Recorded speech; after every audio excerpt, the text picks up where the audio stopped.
Менин күйөөм бар. Ала качып кеткен. Жашап жүрдүк. Ортодо 3 балабыз бар.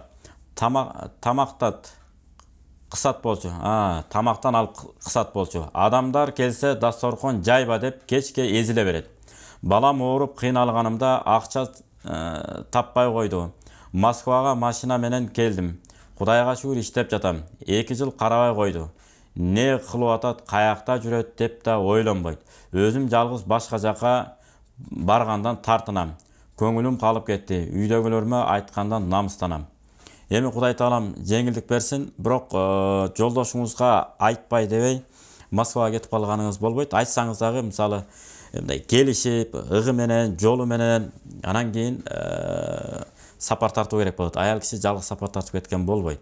Бирок шариятта албетте өзүңүздү, бала чакаңызды камсыз кылганга, камсыздалышыңызга талап койгонго акыңыз бар жолдошуңуздан. Эркек киши ошон үчүн аялды алганда мен карайм, багам, колумдан келишинче кызматымды өтөп, аталык милдетимди, эркектик милдетимди аткарам дей тургандай болуш керек. Ошон үчүн Абу Ханифа рахматуллахи айтканда шакирттерине, окуучуларына алгач билим алгыла, андан кийин үйлөнгөнгө доход, каражат топтогула.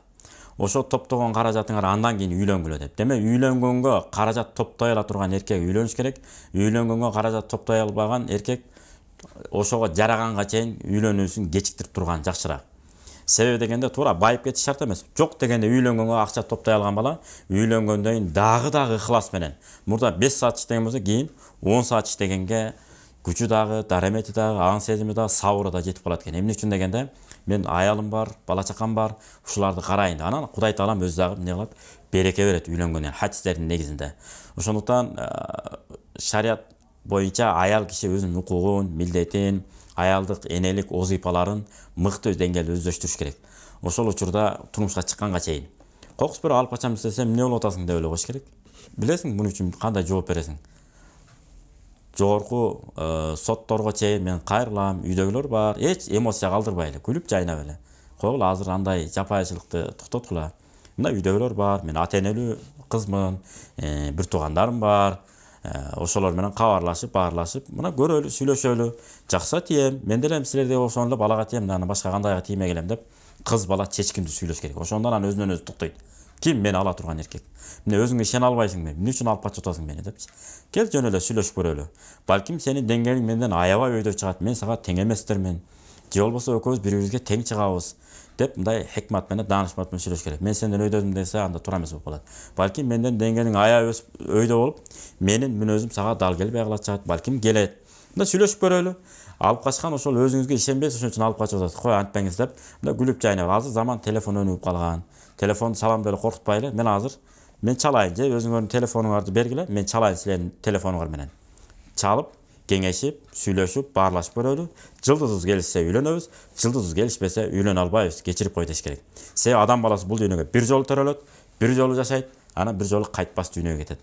Ошондуктан аял кишилер илимдүү, билимдүү болсо турмушка чыккандайында даанышман, акылман, даанакер эне болуп чыгат. Ошон үчүн сал сананы, макал лакап жана пайгамбардын өмүр баянын, сахабалардын өмүр баянын, Айша, Фатима, Хадича деген энелерибиз бар.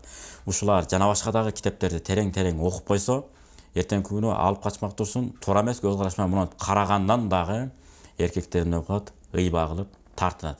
Мындайча айтканда жуучу түшүп, анан кийин үйлөнгөнгө кадам шилтей турган жигиттер чыгат буюрса. Ошондуктан эч качан аялдар алып качылбаш керек, өзүнүн жолу менен турмушка чыгыш керек.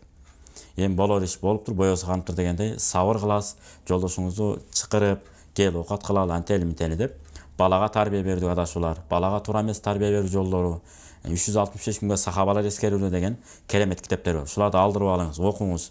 Анан Кудай буйрса китептен өткөн адамга кеңешчи болбойт. Ошо китеп сизге жакшы кеңеш берет.